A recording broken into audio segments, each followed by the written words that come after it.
I had a student ask me about problem 9 in the section 6.2 homework, and I thought it would be a great example to share.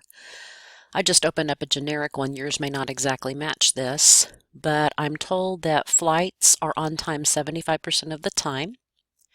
20 flights are randomly selected, and the number of on-time flights is recorded. I'm supposed to find these probabilities. First, I'm supposed to determine if it's binomial, so I can use the binomial model.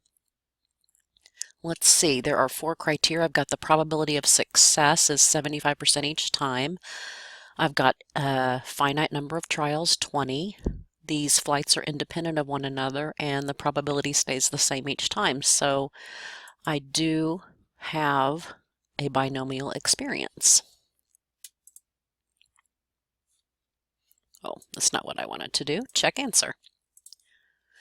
The probability I get exactly 16 flights. So I'm going to use my TI-84. I'm going to go to second distribution, and I'm going to pick binom PDF because of the word exactly. PDF finds exactly equal to. So I want binom PDF. I have 20 trials. The probability of success is 75%.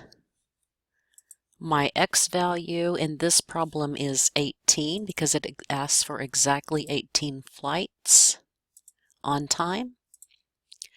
And I get 0.0669. I'm supposed to round to 4 decimal places. And that worked.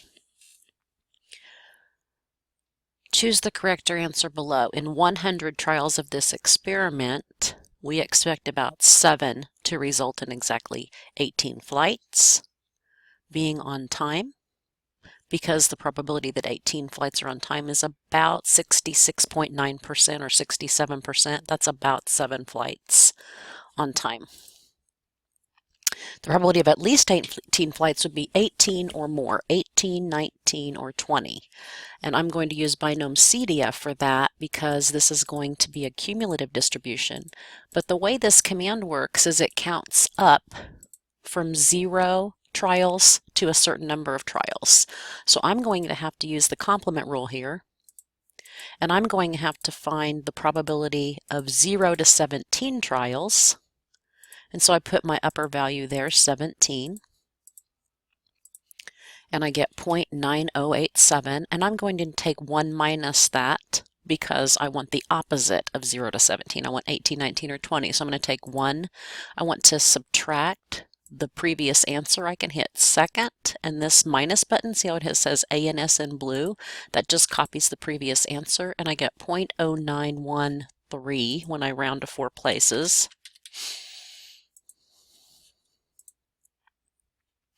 So in 100 trials, I expect about 9 to, and at least 18 flights to be on time.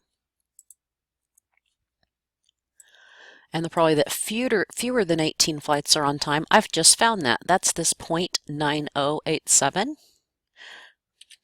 because that's exactly the complement. Fewer than 18 and 18 or more. So I expect the probability that fewer than 18 flights are on time in 100 trials,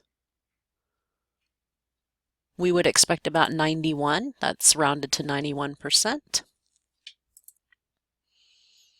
The probability between 16 and 18, I'm going to have to do 2 calculations here, or I can do 3 binom PDFs, but since my calculator only calculates up to, I'm going to figure out up to 16 flights, up to 18 flights, and subtract them. So I hit second distribution again.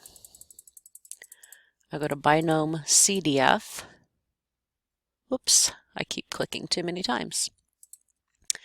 And I'm going to keep those current values, except I'm going to change this to 15 because I want to subtract off 0 to 15.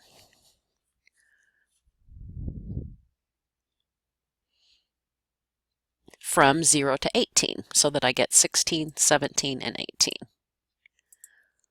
And so I'm just going to have that on my screen. If I hit second enter, it just copies what I previously had, and I can just go edit that 15 to an 18. So I hit second and this enter button, and it copies my previous entry and makes it editable. And I get 0.975687. So I want to take that number, it's already in there, I don't have to retype it, minus the previous solution, 0.5851584,992, and I get 0.3905.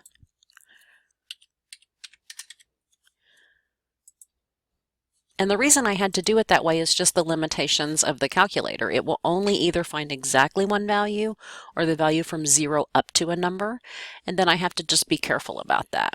So this is about 39% of the 100 trials, which would be 39 flights. Oops.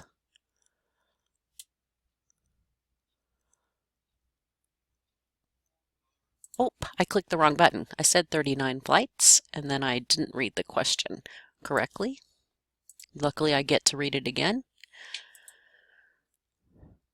If you still have questions in Chapter 6 or any other chapters, send me an Ask My Instructor question, and I'm happy to work it out for you.